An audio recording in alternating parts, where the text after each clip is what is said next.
Okay, we get started.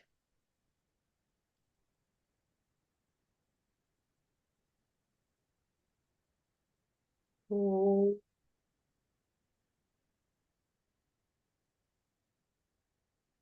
oh. Only I can't hear, or others also cannot hear? You cannot Faint. hear? It's faint. It's faint? Yeah, even I cannot hear. I kept increasing my volume. Oh, okay. Let me Nice. check. Let me check my volume. Now we could, when you Now talk, we- I can hear. Now you can hear well? Is it clear? Yes. Yes. Okay, very good. Good. Oh, oh,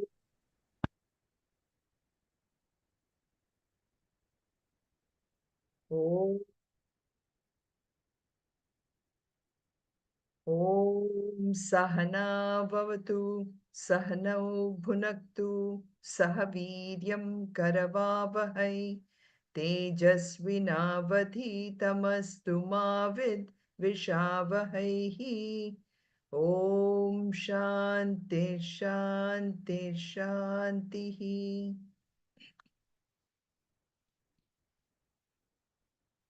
ॐ पार्थाय प्रतिबोधितां भगवता नारायणेन स्वयं व्यासेन ग्रथितां पुराणमुनिनां मध्ये महाभारतम् अद्वैतामृतवर्षिणीं भगवतीम् अष्टादशाध्यायिनीम् अम्ब त्वामनुसन्ततामि भगवद्गीते भवद्वेषिणीं नमोऽस्तु ते व्यासविशालबुद्धे पुल्लारविन्दायतपत्रनेत्र येन त्वया भारततैलपूर्णः प्रज्वालितो ज्ञानमयः प्रदीपः प्रपन्नपारिजाताय स्तोत्रवेत्रैकपाणये ज्ञानमुद्राय कृष्णाय गीतामृतदुहे नमः वसुदेवसुतं देवं कंसचानूरमर्दनं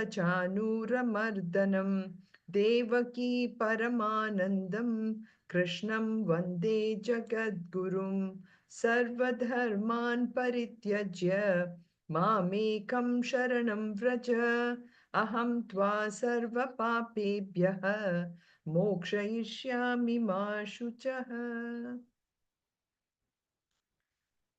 So Hari Om everyone. So now we are in that part of the chapter 11 where Arjuna is asking for the Vishwarupa Darshanam. And we know from the past few shlokas where when we think about Vishwarupa Darshanam, it actually involves two things. One is, our regular eye by which we see this whole world which we call as Vishwam, and that's why Vishwarupa Darshanam. So Vishwam, but then there is another eye that we really need by which we can actually see this entire universe not as fragmented as we are seeing now. Today we see everything as separate, separate, separate. Whether it's the trees, whether it's human beings, everything we see it as separate. And this is because we are seeing it only through our regular eyes. But we need this other eye, which is the Divya Chakshu, we say. Chakshu means the vision, by which we see this entire universe as nothing but Ishvara. To see this world, we require this very, very ordinary eyes. Okay? But to see this world as a manifestation of that Ishvara, we actually require a special eye, a special attitude, which is really out of the seventh, eight chapters that we read through so far. So that has really opened our eyes to know that this eyes alone is not enough. We need this Divya Chakshu. And that is why, we give all these examples in the Bhagavatam and our Ramayana, where it sees, for example, Kamsa, right? Kamsa continuously he sees Krishna only by his physical eyes because he really doesn't have that Ishvara Darshanam, you know. But then you see all these gopis and everyone, they see Krishna very differently, right? So, why and how can we also develop this kind of an eye? What is it that we need to do for this? And that is why I think in our reflections, I want to continue with the last two classes, where we see that ultimately the reason we see this world is because we see the world by the objects. Okay. And those objects are the ones which define who we are. Okay. We define ourselves, we take up an identity based on everything that the what we have. Okay. So we really do not focus on the importance of who I am and how I am looking at this world. Okay. And in order to look at this world differently now, the focus has to shift. The focus shifts from all the external world slowly and slowly to me. And how do I start to think about that it is I who is seeing the world? Okay. For that, I really need to change my perception. And that is what we are talking about in this as the preparedness of the mind. So we have to prepare our mind to see the world differently. Okay. So this is why we said Ishvara Darshanam actually requires a very different kind of an eye. And that eye actually, we can say it needs to be developed. But actually, in reality, we already have that eye. But the reason we don't have that eye is, what do you think is why we don't have that eye? What should we do to develop that eye?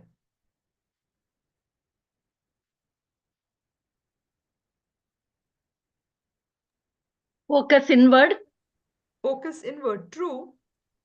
But now, today, correct, we can afford to focus inward. But why are we not focusing inward? Because Hariom, we yeah, go ahead. go ahead, go ahead. No, go ahead, Geeta, finish your thought. Get attracted to outside world. We are attracted because our mind, our eyes are constantly looking outside. In Kathopanishad also, Shreyas and prayers, all those concepts, they're basically telling us that our mind has been trained from when I'm a baby, I'm training my mind to look outside. And now it is becoming even worse because as a baby, I'm already giving the baby a phone in the hand or an iPad to see things uh, through this virtual reality. What we are saying, we are training our mind so much, right? Yeah. Anant, what did you want to say? Hariom, yeah, I mean, we only look in the transaction world and then we interact with the, transaction world. Again, it depends on so many factors. But again, that's how we grow up until at some point, we have to go through satsang and through, knowledge and so many going through texts and, and then with the God's grace. That's always a factor. Correct. So, Then, we open the Jnana Chakshu, or it's uh-huh. also called the third eye in many of the texts. So, yeah. So you mentioned satsang, you mentioned grace, and you mentioned a third different point which will take us inward. Correct? What is the third one you said? Satsang. Going through the texts, Going through Shastras. shastras. Shastras, going to the Guru. And in Viveka Chudamani, in the first few shlokas itself tells you about, that aspect of it in Mundaka Upanishad. There is an aspect on how to approach the teacher. All that is true. But still, why are we not going inward? You know, what if we were to go inward? There is, are we, what, uh, maybe the benefits of going inward is not very clear for us, correct? Ultimately, we will go towards something only if I know there is something in it for me, correct? Right. And And also our vasanas, that could be one the reason. our vasanas are acting as a block, correct? But still, how come we have so many people, listening to it, listening to Gita? What made us look inwards? Yeah, Meena? Yeah, Hari Om. Yeah, what I wanted to say was nowadays, we all do multitasking, and our mind is always wavering mind. Like you do something, and then, before you even finish that, your mind goes to something else. Mm-hmm. And it's always like, pondering, like wavering mind, and we are not able to concentrate on it, though we try to do some yoga or something like that, but Mm-hmm. we cannot control our mind to Correct. one thing. So we have though we are studying, we are into 11th chapter now, but still I would say, I mean, the day one when you started and after the 11th chapter, maybe point some percent increase, that's it. Point some, I won't even say 1%. So it is like that, because if we keep thinking too much, and we want to, I mean, it keeps pondering over from one thing to the other. Mm-hmm. I think that might be one of the reasons. It is. In fact, that is why I wanted to put it up here. Ultimately, it is the purity of the mind. You mentioned quite a few things with regard to the mind. My mind is going in different directions. My mind is multitasking. My mind is not focused.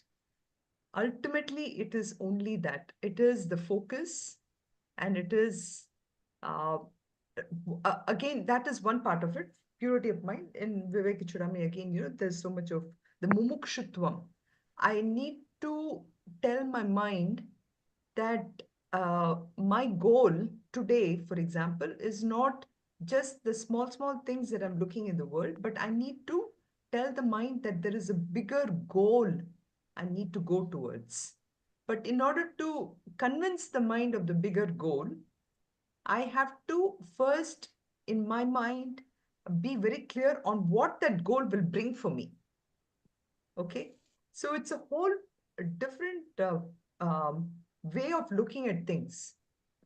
Unless I know I have to clean my mind, unless I know what my goal is, unless I refine my goals, and then I recognize that this goal is going to give me the same happiness which today I'm trying to get in all these small subjects, in small objects, then and only then will my mind become refined, you know. And slowly, then I start to, as Anant was saying, the vasanas. Then I need to recognize in my mind, I have this vasana. Right now we actually do not even know what vasanas we have because we're so much into the vasanas and we're allowing the mind to continually, habitually be affected by those vasanas that I don't even know I have these vasanas. You know, so there is so much we need to do to purify this mind before I can even say that my mind is clear enough to see that Ishwar Darshanam. So ultimately, that later Krishna will say that what is Divya Chakshu? Divya Chakshu is not just something that Arjuna is given for that momentary time. For that few minutes, actually, Krishna gives Arjuna a completely, he just takes away all the dirt out of his mind and makes his mind so pure that Arjuna is now able to see the world as a manifestation of the Lord. Previously, he saw that old fragmentation, which was because his mind was fragmented. Now he How about thinks, Sanjaya? huh? Sanjaya? Sanjaya too. So Sanjaya actually sees the same thing. Same. Sanjaya is able to see what is happening in Arjuna's mind. So Sanjay is also given that vision of purity of the mind, which is the Divya Chakshu. Hari Om, Yes, Meena. can you explain in detail what Divya Chakshu means, please? So, if you read chapter 11 and everything, right? Mm, It'll and when you listen to lectures, and they will say that okay, Arjuna was given the special eye to see mm, to see Krishna as a manifestation of the entire universe. So, in Krishna's body, in fact, the shlokas which you will see today, you will mm, see more and more about how in Krishna's body, Arjuna is able to see the whole world, right? mm, mm, mm, mm. Earlier, he actually saw Krishna as part of the world, but he's Okay. able to see that. Now, Within Krishna, himself. right. Now, Mm, Krishna, for that moment of time, he tells him, because Arjuna is really struggling so much to understand that this world is nothing but a manifestation of Ishvara. So Krishna actually, for that second, gives him the vision, okay? Gives him that, it's almost like, this kaleidoscope, right? I mean, I'm seeing the world as something fragmented. Suddenly, I'm given this kaleidoscope through which I'm able to see how the world is nothing but all these. Again, I have a beautiful picture of how it's nothing but electron, protons, and neutrons. They're all coming together in different forms and shapes. That's all the whole world is. So, mm, Krishna, for 1 second, actually gives him that, takes away the entire dirt out of Arjuna's mind and makes it so clean that Arjuna is now able to see. And that is truly the deeper meaning of that Divya Chakshu. mm. Okay. Okay. So, on a superficial level, we can say that Krishna just gave some magic to Arjuna. Okay. Oh, And mm, Arjuna was able to see the whole world. After mm, that, he took the magic out, and then Arjuna fell back to, everything. Just like how, for example, when I'm using the dream in a different context now. Previously, we've used dream in as how it is nothing but Maya. So, mm, in some sense, when we go to sleep, I see this entire world, and then I fall into some deep sleep where there is absolutely nothing, right? Uh, so imagine that kind of a scene where Krishna has given Arjuna that ability to see now the whole world, and then he takes it away from him. But that is Divya Chakshu on a superficial level, but on a deeper level, he basically shows Arjuna how, with a pure mind, a jnani would see the entire world. mm. Okay. Okay, so that is Divya Chakshu. Hari Thank Om. you so much.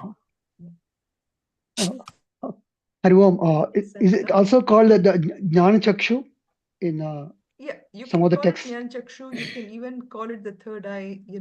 Third eye, of course, the minute we say third eye, it probably refers to Shiva's third eye when we say it open, when he opens, the world is gone. But there is, of course, somewhat you can relate it to it. But here he just calls it Divya Chakshu, the divine eye.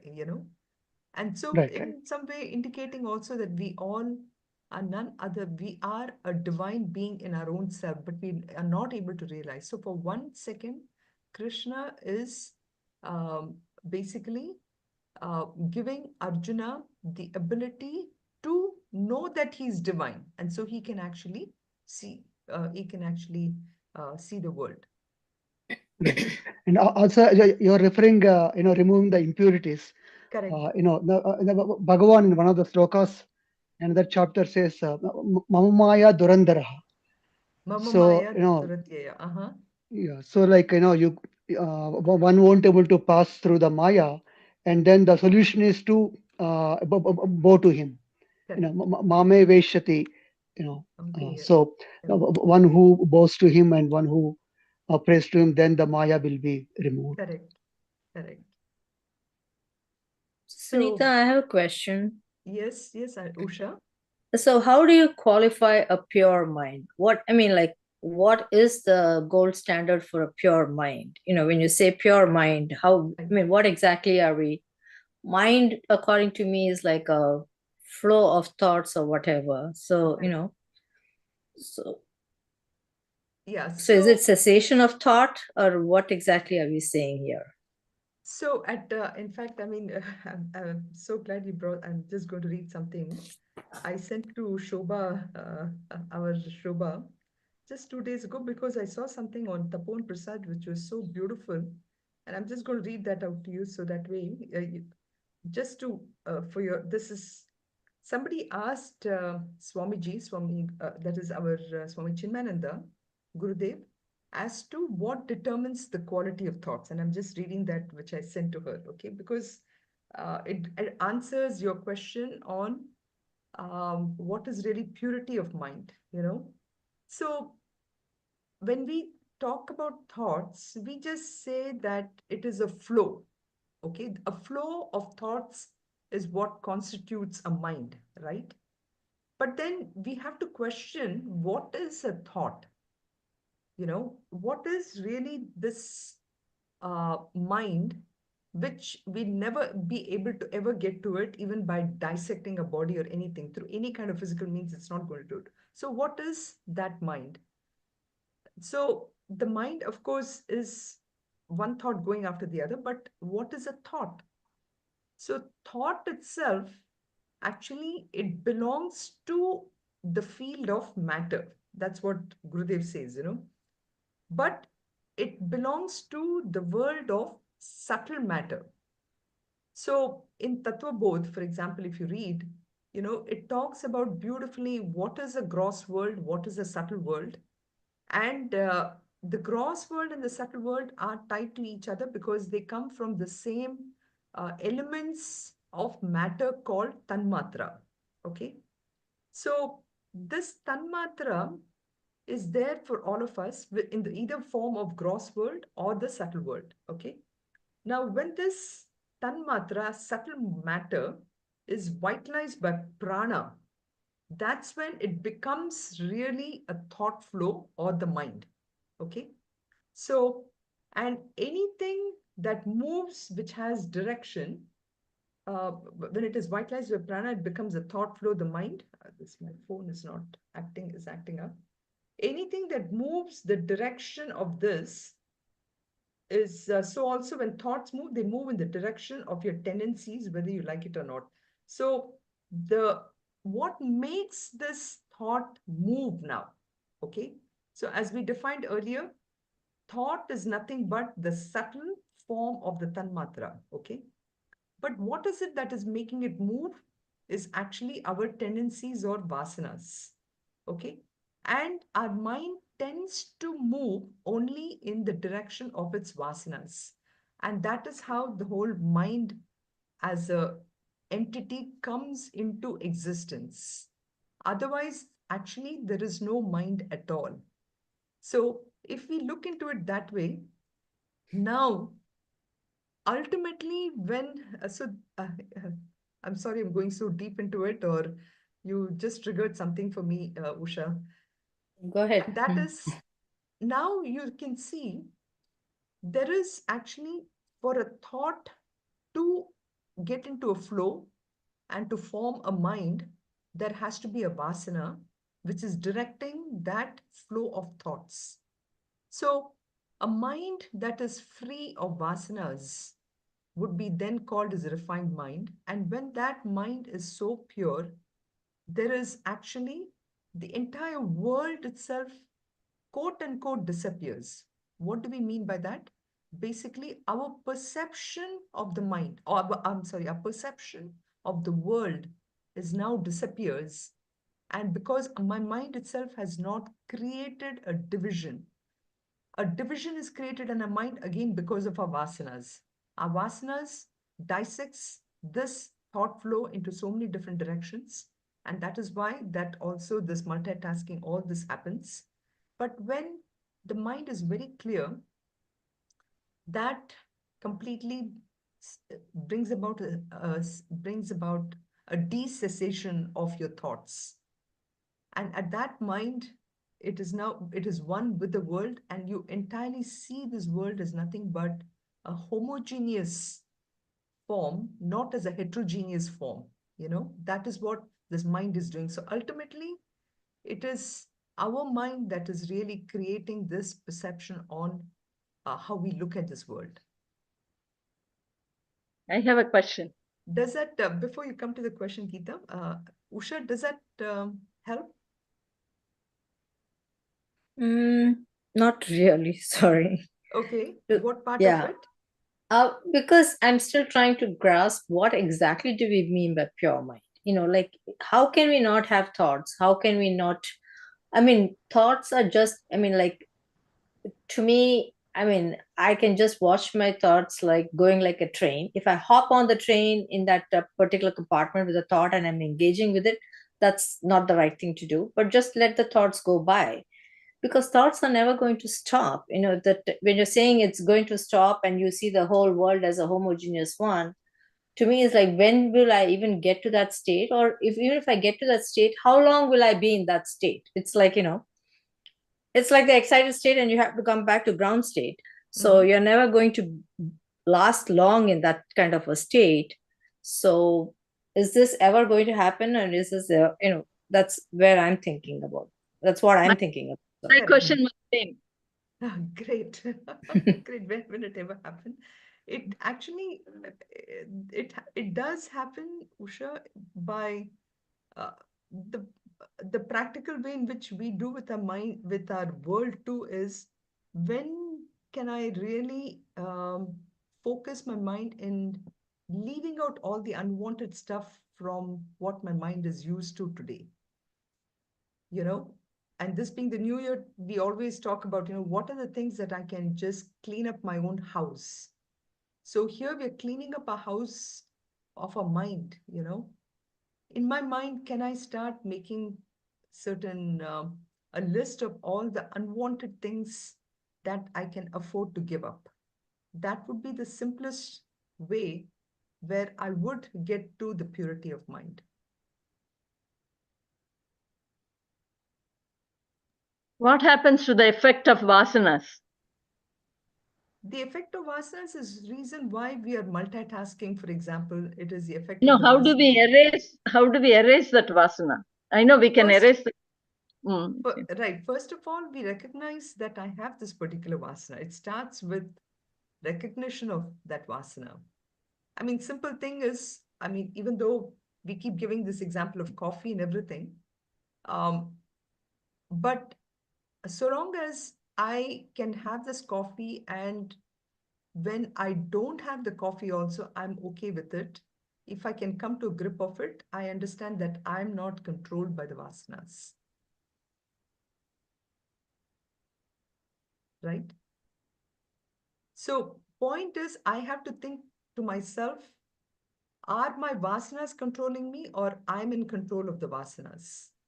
The more and more I get to a point where I'm in control of the vasanas, that is a point where I'm becoming stronger and stronger. I'm not allowing this vasana to change the tendencies of the flow of thought.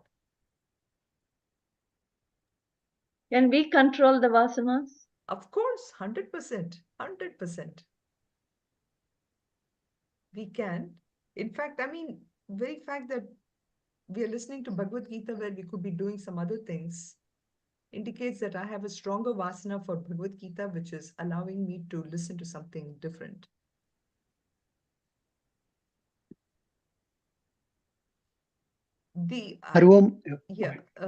Just one quick thing, Anant, I want to mention. Okay.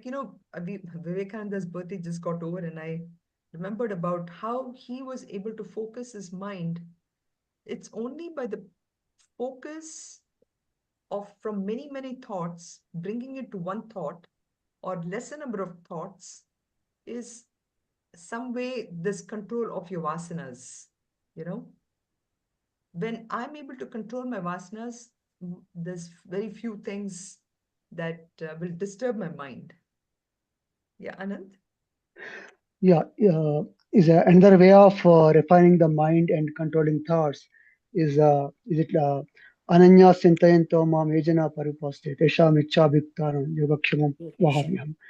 So like on as a single pointedness or a single thought, or Dedicating all action. dedicating all our thoughts and actions to Bhagavan. Mm-hmm. So is that the way of looking at the solution? That is definitely also the biggest way. But first, I have to be convinced that there is somebody called God. And then I direct everything as a Ishwararpanam, you know. Um, the minute I start to say that everything, God is controlling this, God is controlling that, and it brings such a peace in the mind. So, yes, that is definitely one major thing. But it also goes back to this chapter 11, where I recognize that this entire world is just a manifestation of the Lord. And if the good and bad that is coming to me is also because I'm part of this whole Maya, sometimes things work out, sometimes things don't work out. But I recognize that I'm just part of the Maya. Uh, the real self of me is beyond this Maya, right? And when I do that, then I start to surrender myself. That surrender happens very naturally. Hari Om, so in order to get to this level, our mind should be first prepared. Is that correct? The mind should We be have to prepared. prepare our Yes, mind correct. and make sure we keep everything calm, we keep ourselves calm. Only then we can get into all these levels. Correct. Correct. Yeah. So I just wanted to kind of bring that aspect of, so far we've been talking about Divya Chakshu, Divya Chakshu, but what is a Divya Chakshu? Is nothing but the purity of mind. That is what we need to clearly understand. So for that one few seconds, Krishna basically took away all the confusions out of Arjuna's mind so that he can now see the world as is. And that's what in shlokas 5, 6, and 7, 8, we saw, with Krishna telling him about, first, so now you start to see me as the hundred and thousands of forms, and then he starts to explain about all um, the most powerful forms, which is all the suns, the Adityas, Vasus, Ashwinis, Maruthas. And then this is the part where he says, which is how the whole universe is actually beyond the fragmentation that I'm seeing, that today I'm seeing. I see the world as fragmented, and here, he's trying to say that go beyond this fragmentation. And, so this shloka 7, and then in 8, he says finally that, okay, I can show you this by giving you this Divya Chakshu. And then you see Sanjaya's, words, which we started to see last time, where Sanjaya is now replaying that Vishwarupa he starts to describe and everything. So, this, in some sense, you can see as a kind of a welcome interruption in this narrative by Krishna to Arjuna, because, uh, Arjuna is still sort of reeling with the information that Krishna is giving him. And so the scene is now shifted to Hastinapura, and then you see, where Sanjay is now telling, and he even calls. Now you see where Krishna is now shown as a avatar of Vishnu. So the word Harihi here basically is trying to say that Krishna is none other than that Lord Vishnu, the Vishwarupa Ishvara.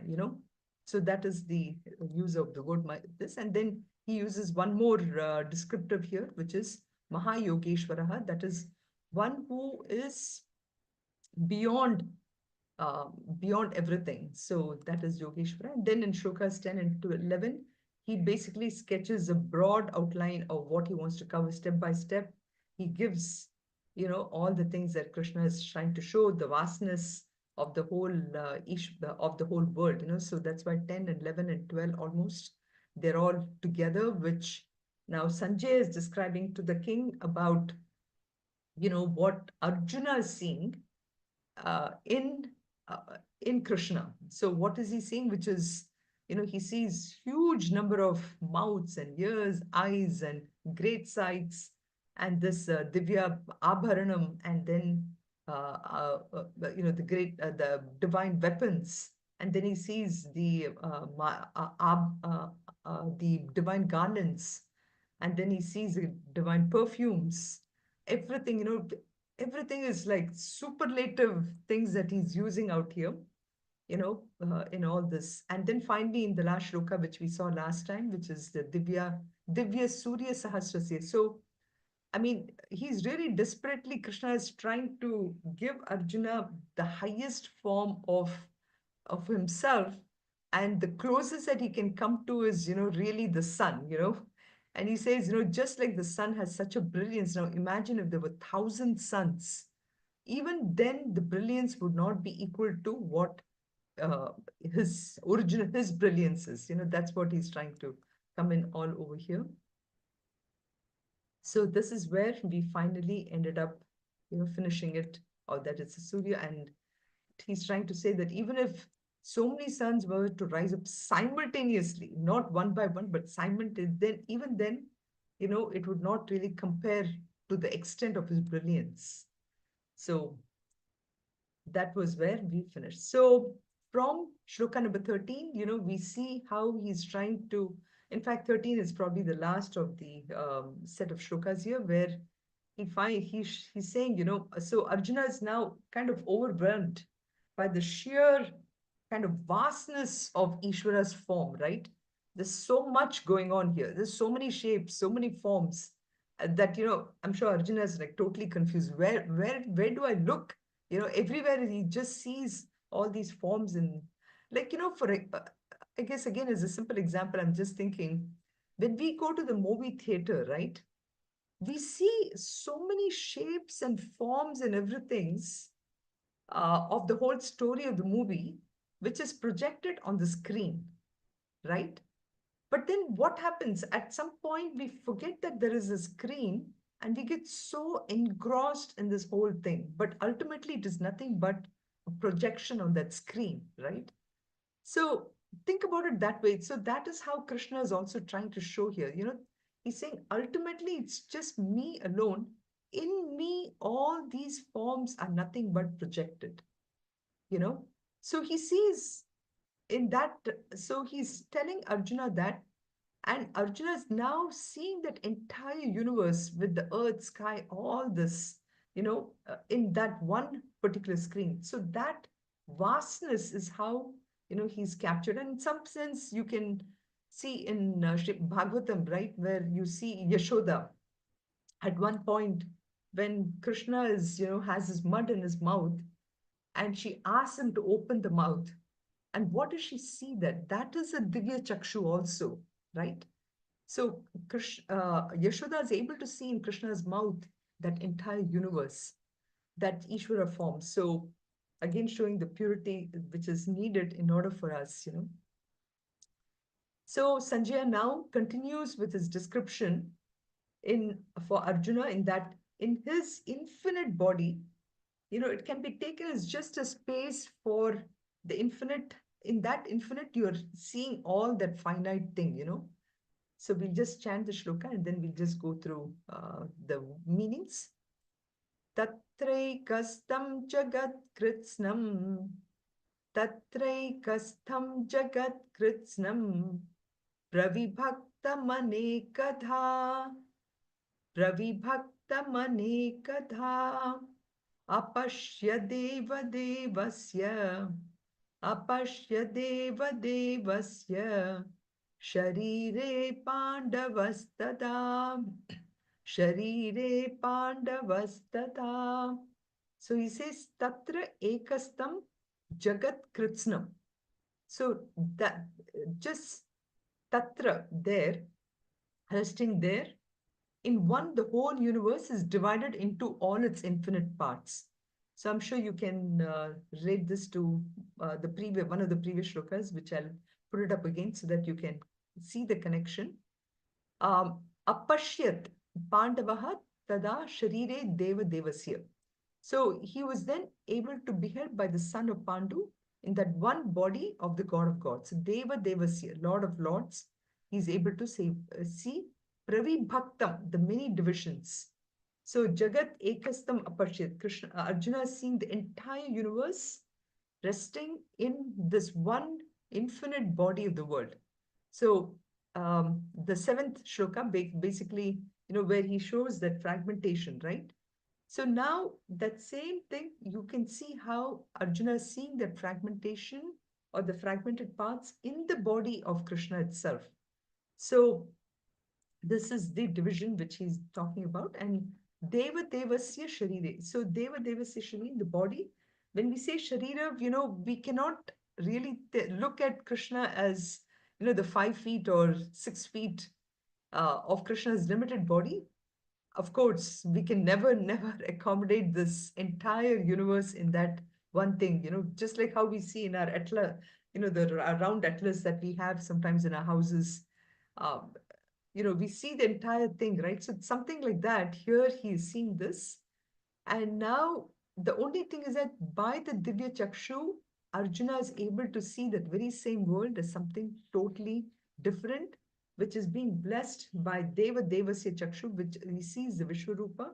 And that is, so it's almost like in that divine form of the Lord, Arjuna is really looking at the entire world, right? So you see this thing here. And I don't know, Usha will appreciate this chemistry example here, which is uh, today, this entire world, if you look at it, is nothing but from this periodic table, right? And this example, actually, I took it directly from our own book here. I found it so fascinating when Swami Chinmayananda is bringing this chemistry example to explain how ultimately this entire world is nothing but or constituted of these elements of the periodic table, right? Once we look at this periodic table, now what is really different between the elements of all this periodic table? What do you all think? It What is a contains all common? the elements in the whole world. Right. So all these elements are there in this whole world. They have been all basically grouped in different forms or ways in order to project this fragmentation, if you will, right? But ultimately, where do they all come from? It basically comes from nothing but this proton, neutron, electron. There are only 3 of these units of the gross tanmatras, which has basically created this entire world, right? So too, what is happening out here is nothing but Arjuna has gained this special knowledge by which he is able to now see that the whole universe is nothing but in his own mind, uh, where he has fragmented them into different parts. Just like how ultimately they're nothing but this 3 things which has given rise to the matter. So I just wanted to kind of bring that thing that, wish we could see this entire world as nothing but ultimately this combination of proton, neutrons, and electrons, and then go beyond that also. So any thoughts on this?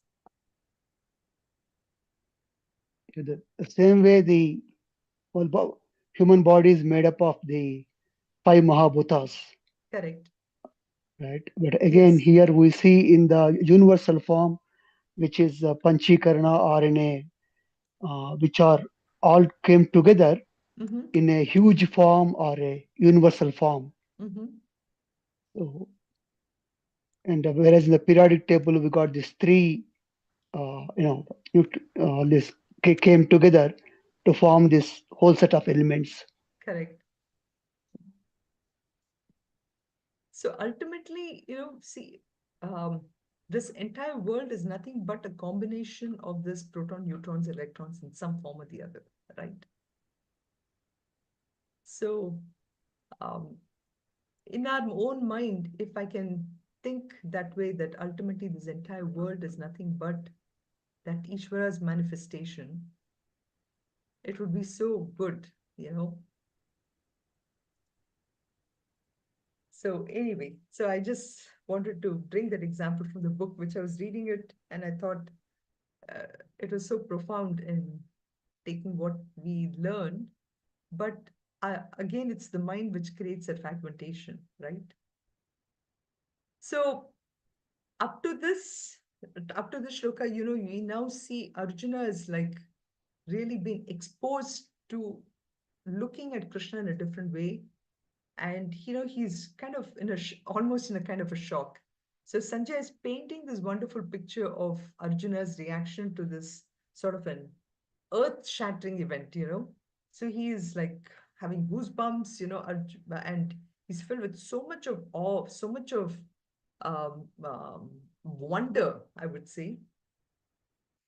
But once this is over, Arjuna's, psychological and physical reactions, you will now hear where how Sanjay is actually recounting how Arjuna is looking at it. Okay. 1 second, huh? Sorry. Yeah, Shok, I'm in a class.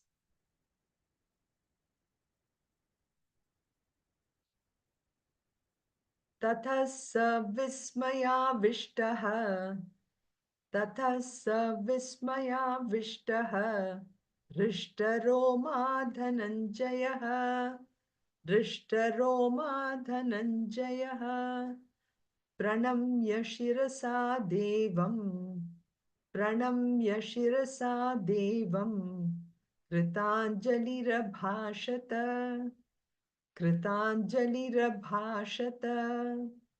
So he says, so Sanjay is recounting Arjuna's um, Arjuna's reactions, in his emotions here. So he says, Tataha Saha Vismaya Avishtaha. So he's filled with this wonder, and Dhananjaya, Rishta Roma Dhananjaya. So his hair just standing on end. I mean, and sometimes we experience this too, right? When a body goes through an extreme shock or something which is so totally unexpected. So Sanjay is trying to, bring to Dhritarashtra's attention how Arjuna's reactions were. So he starts with saying that, look at him, his body is in such a shock. He's standing with his hair almost, like with all this pullarikiradu we say, right, in Tamil. And pranamya shirasa devam. He is bowing his head down to Krishna, Lord Divine, and with complete hands, he speaks these words. So here we are saying, a kind of a picture of finding Arjuna totally surrendering to that wondrous vision here. And that is, I just have a picture on here, just to show again the humility that Arjuna. So when Usha was asking about how do I get to this purity of mind, so the idea is two things. One of them, even when I'm grateful for, gratitude for whatever is happening to me in this world, to that extent, my mind gets purified, right? So here it's the gratitude plus the humility with which Arjuna is experiencing this great vision. So whenever, for all of us, what happens is sometimes when we would have accomplished something small in this world, I think, we feel so good. In many ways, sometimes that helps us actually many times even with our self-esteem, well, we are not as bad, something like that. But it is even beyond that. This, whenever something we accomplish, if I can only say that this is because of the grace of the Lord, or because there were so many different variables that Ishvara had to take out of the way so that I can achieve this. So even by changing the perspective in our mind, we should be able to get to it, right? So here, this is what is again part of this whole Divya Chakshu. Arjuna is, feeling that humility, that submission, and that is what is being reflected in this shloka, which is Pranamya Shirasa Devam Kritanjalira Bhashata. He's saying it with great reverence, with great humility, with great submission here, because his emotions, are really so much now totally under control, and he is the purity of mind again as you see it, because those qualities are making him see the world differently. So that is why this change of perspective you see has a great impact on Arjuna. And let us now try to see Arjuna's reactions. Okay. Now in 15 to 25, now you will see how Arjuna's every aspect, whatever he's feeling, is really coming out here. And I'm just giving you some idea of what to expect in the next few shlokas here. You can almost look at this, you can break it down in kind of various phases, if you will, because, when we talk about also our sadhanas, right? We want to see, okay, am I really improving? When Meena was saying about, maybe we're improving by 0.1 or 0.2% or whatever. So there are different phases in which we can kind of qualify this. So in shlokas 15 to 16, we qualify this as a phase 1, which is you're looking at this cosmic vision where the Lord is shown as a cosmic person. So as it says here, the whole cosmos, including all deities, is seen within the Lord's body. And everything here is described in a static state. So you see he will show Brahma, Vishnu, Maheshwara, and also all the other devas, everybody. So that is in phase 1, you will see in 15 and 16. So it's like a preview, a trailer to a movie or something, which this is what I'm putting out here. And then from there on, you will see how Krishna is just showing his four-armed form. And here I want to say more as Vishnu, so he's showing his Chaturbhuja. And this form is used by most devotees to worship the Lord. So in many of the temples too, you see Lord Vishnu's form as a four-armed. And of course, we'll come into more descriptions as we get into it. And from there on, after he's shown him in a static, we go into how the dynamic form of Vishwarupa in 19, where, you see a very, very, very significant dynamic form which is introduced. And then in phase 4, you see a transformation again, the transforming Vishwarupa, as we say, 20 to 25 shlokas. So here, you see that Vishwarupa shown in various forms, the dynamic, fearful, terrible, striking wonder, awe, all these things, it's almost like Krishna is taking Arjuna through a climax to such an extent that finally Arjuna says, stop, stop, I cannot take this anymore. So up to that point, you see how this cosmic vision is going to unravel. I hope this kind of gives you an idea of what is to come in the next, 10 shlokas almost. Any questions or thoughts here? Hari Om. Hari Om, yes. So in chapter 1, sloka 29, when Arjuna says, Sitanti mama gathani muhamsha parishusyati, vebadusha sharire me roma harshasya jayata. Correct. So look at the difference from this to the Vishwarupam. See, that time he was totally shattered, so his hair was straight, but now it is complete change. Correct. So Beautiful. I just thought, I love it, Meena. I'm so impressed. I love the way you're comparing it to the same emotion, if you will, or yes, not just or the same manifestation of it, right? In his yes, body. yes, total, two contradictory things. So first, Correct. his hair was So that was because chapter it 1, was shloka 29. You said Siddhanti Mama Gatrani, is it? yes. Okay. Roma Harsha, yeah. Roma Harshasya Jayate, correct. And here also same thing, right? Here he says Drishta Roma Dhananjayaha. I don't know what he calls him at that point. He definitely probably didn't call him Dhananjaya. Here he calls him Dhananjaya for a reason. So Yes. he's trying to recognize, he's bringing out the warrior in him now,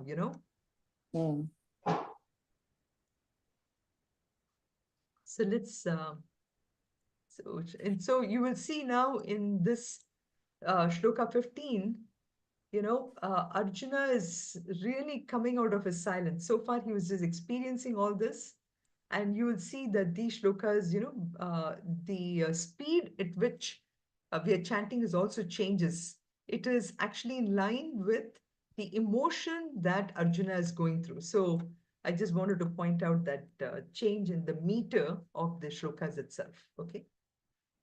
Arjuna Uvacha, Arjuna Uvacha, Pashyami Devamstava Devadehe, Pashyami Devamstava Devadehe, Sarvanstatha Bhuta Vishesha Sangan, Sarvanstatha Bhuta Vishesha Sangan, Brahmanamisham Kamalasanastam, Brahmanamisham Kamalasanastam, Rishascha Sarvan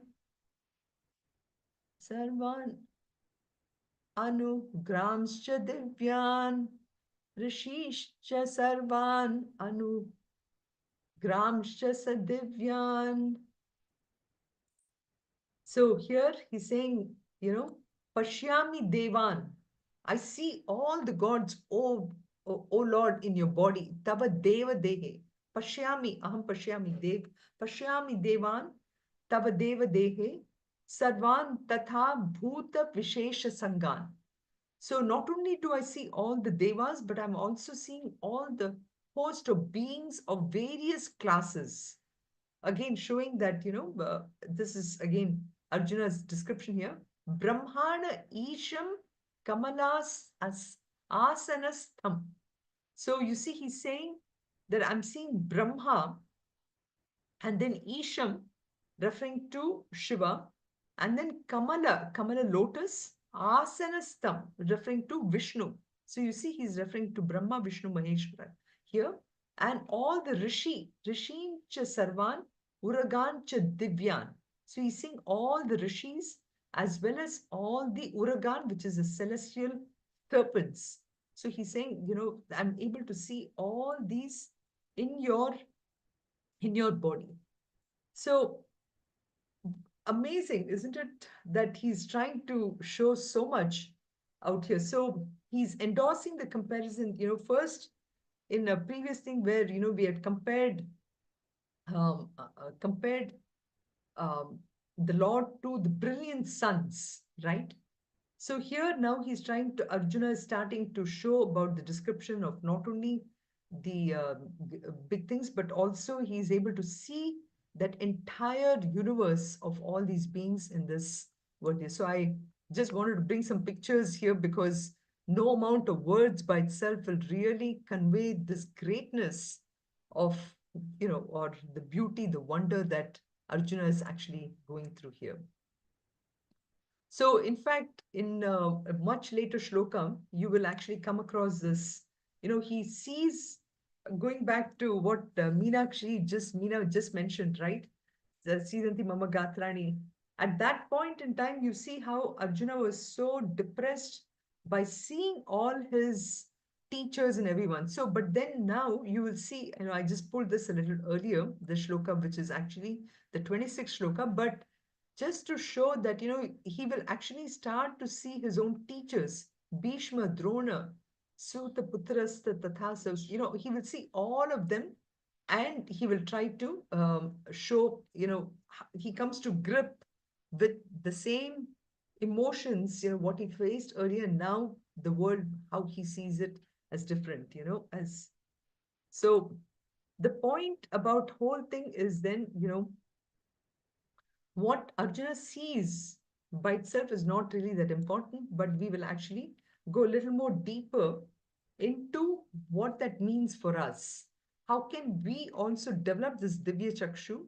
How can we, in the midst of seeing everything, still be able to withdraw ourselves and recognize that what is happening is nothing but Maya and play, So I'll stop at this point. I was hoping that we'll be able to do one more shloka 16, but we will probably continue this narrative next week. Okay. Sarve bhavantu sukhinah, sarve santu niramayaha, sarve bhadrani pashyantu, ma kasyat dukkha bhag bhavet. Om Shanti Shanti Shanti. Om Purnamadah Purnamidam Purnat Purnamudachyate Purnasya Purnamadaya Purnamevavashishyate. Om Shanti Shanti Shanti. Harihi Om Shri Gurubhyo Namaha. Harihi Om.